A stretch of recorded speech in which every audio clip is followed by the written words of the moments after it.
off that for a while. So what we coil it up every time because we want to take care of our equipment. We're using a Harken 6-to-1 main block, and here's a smaller upper block. We have reeved it, meaning reeving is a fancy term for how we run the lines through the blocks so that they can go block to block and there is no crossover. So that's will come into play later on. Got to get this back out. There we go. And so what we want to do is just attach these. We on the lower block. It comes with a shackle, but we don't want the stack height of a shackle, so we're going to attach the pin from these blocks directly into the traveler. So it just comes out and take the pin out. Come on, and this goes in. Sometimes it may be necessary to spread these two pieces out so you can get the post to these blocks back in. And so sometimes it does take, that first time. And don't do this over water, as you just saw. It'll you got a good chance of it landing in the water. You're dropping it. So, oh, I love these little ring dings. Up, there's the pin out. So it's just a process.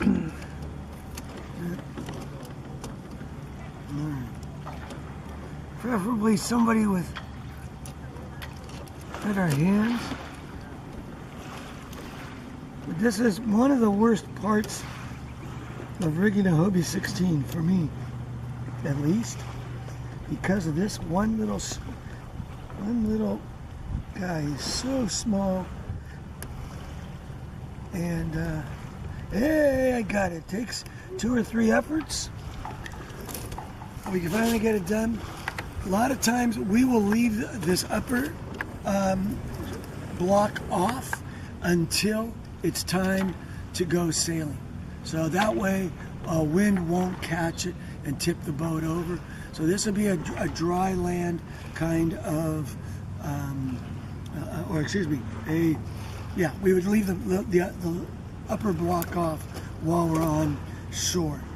And then we would attach it right before we're ready to go sailing. So now we want to hook up the traveler line. So we just fish this to the end.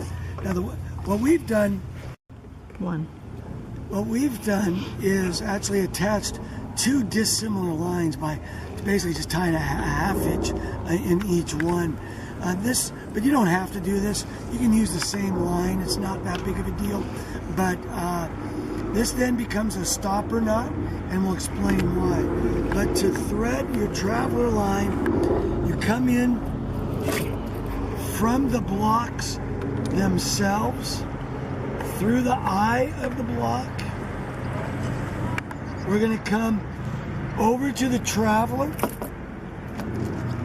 go through the traveler, and then back through the eye. Now, many people like to tie a figure-8 stopper knot right here. I personally don't, because you end up, it gets getting caught with the tiller yoke and all of that. So what we prefer to do is come underneath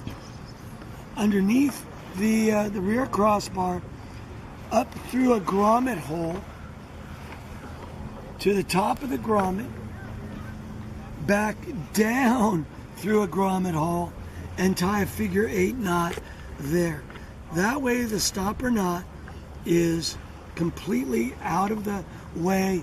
It's not in anybody's way. I pulled this all the way through. I've got a clean look right here. And now I'm going to test this to make sure I'm pulling the traveler all the way outboard. And now this stopper knot, we've pre-measured this. The stopper knot prevents the traveler from going any further out than this far. And we've got about 1.5 inches, maybe 2 inches of extra track. The reason we do that is when you're sailing in 20 or 25 knots of breeze and you throw a huge jibe in, this traveler will come sliding across. And if you don't have this little gap here, it'll hit this corner casting, and you might do it the first time, but by the second or third jibe, you're going to jibe it, and the bottom's going to stay, and the top of the traveler is going to keep on going, and you'll be buying a new traveler. So by having this stopper knot here, we shorten it up so this traveler cannot make it all the way to the end of the track. The other thing that we like to do is we like to add bungee to our blocks. So we've got this little piece of bungee, and it goes through one side of the blocks on this side, over our main sheet, and then through this other hole on this other side. And now we can rotate the blocks forward like we normally would sail it. And I'm going to take the bitter end of this bungee and run it through there's 4 holes on the back side of this traveler, and I'm running the one bungee through one of those holes, and the other bitter end through the other side of the hole. Let's see if I can get that. All right. Now I've got them both like this. I'm going to clear this out of my traveler line out of the way, and I'm going to pull on these, and I'm going to tie a reef knot or a square knot underneath this traveler car. It won't interfere with the traveler at all. And now I've got this reef knot underneath here. And now look at these my main blocks. They're able to stand up. And they don't fall over, because I've had it many times where they'll fall over and they'll get caught over here or on one of the trap lines or something. And by standing it up, it's always available, and then it's easy to untie when I need it. And that pretty much takes care of us setting up our main blocks. The only thing we need to do next is connect the upper blocks.